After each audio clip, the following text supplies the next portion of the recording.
Hello friends, आप सभी का एक बार फिर से हमारे चैनल पर स्वागत है।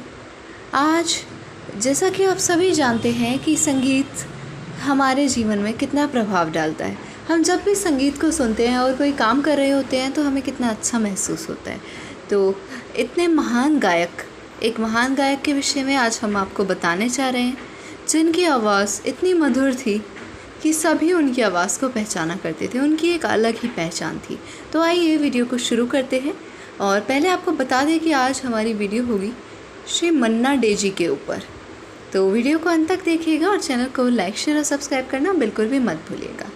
प्रबोध चंद्र डे, जिन्हें उनके उपनाम मन्ना डे से बेहतर जाना जाता है, एक भारतीय पार्श्व गायक थे। उन्होंने 1942 में फिल्म तमन्ना में पार्श्व गायक के रूप में अपनी शुरुआत की और 1942 से 2013 के दौरान लगभग 4000 से भी अधिक गाने रिकॉर्ड किए। भारत सरकार ने उन्हें 1971 में पद्मश्री, 2005 में पद्म भूषण और 2007 में दादा साहेब फाल्के पुरस्कार से नवाजा। 24 अक्टूबर 2013 को 94 वर्ष की आयु में हृदयघात के कारण बेंगलोर के हृदयालय में सुबह 3:50 पर उनका निधन हो गया था। मन्ना डे ने मुख्य रूप से हिंदी और बंगाली में गाने गाए। उन्होंने कई अन्य भारतीय भाषाओं में भी गाने रिकॉर्ड किए हैं। हिंदी पार्श्व गायन में उनका चरम काल 1953 से 1976 तक का माना जाता है। मन्ना डे का जन्म 1 मई 1919 को पूर्णचंद्र और महामाया के घर हुआ था और अपने माता पिता के अलावा उनके सबसे छोटे चाचा संगीताचार्य केसी डे ने उन्हें अत्यधिक प्रेरित और प्रभावित किया था। उन्होंने अपनी प्रारंभिक शिक्षा इंदु बाबर पाठशाला नामक एक छोटे से प्री प्राइमरी स्कूल से प्राप्त की थी। इसके बाद उन्होंने स्कॉटिश चर्च कॉलेजिएट स्कूल और स्कॉटिश चर्च कॉलेज में पढ़ाई की थी और मन्ना डे ने कुश्ती और मुक्केबाजी जैसे खेल आयोजनों में भी गहरी रुचि दिखाई और अपने कॉलेज के दिनों तक दोनों में उत्कृष्ट प्रदर्शन किया। उन्होंने विद्यासागर कॉलेज से स्नातक पूरा किया। उन्होंने 1929 से स्कूल में एक बाल गायक के रूप में स्टेज शो करने शुरू कर दिए थे। स्कॉटिश चर्च कॉलेज में मन्ना डे के वर्षों के दौरान उन्होंने अपने सहपाठियों के मनोरंजन के लिए गाने गाए थे। 1942 में मन्ना डे कृष्णचंद्र डे के साथ बॉम्बे की यात्रा पर गए। वहाँ उन्होंने पहले कृष्णचंद्र डे के अधीन सहायक संगीत निर्देशक के रूप में काम करना शुरू किया और फिर सचिन देव बर्मन के अधीन। बाद में उन्होंने अन्य संगीतकारों की सहायता की और फिर स्वतंत्र रूप से काम करना शुरू कर दिया था।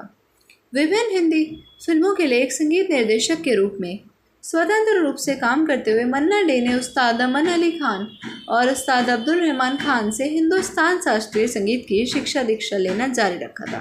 डे ने 1942 में फिल्म तमन्ना से पार्श्व गायन में अपना करियर शुरू किया। संगीत कृष्णचंद्र डे ने दिया था और मन्ना ने सुरैया के साथ जागो आई उषा पोची बोले जागो नामक युगल गीत गाया था और तुरंत हिट हो गया था।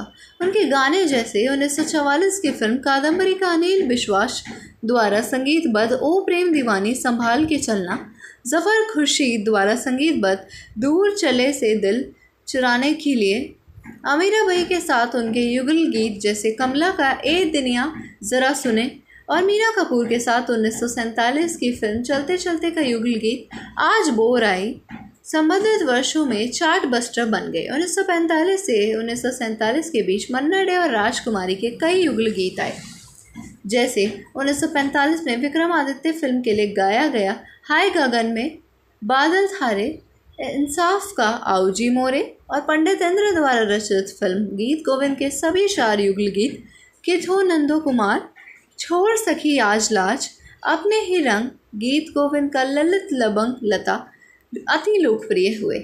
उन्होंने पहली बार सचिन देव बर्मन ऊपर गगन विशाल और दुनिया के लोगों के संगीतबद्ध गीतों को 1950 की फिल्म मशाल में गाया, जो लोकप्रिय हुआ और यहीं से एस.डी. बर्मन के साथ उनका जुड़ाव शुरू हुआ।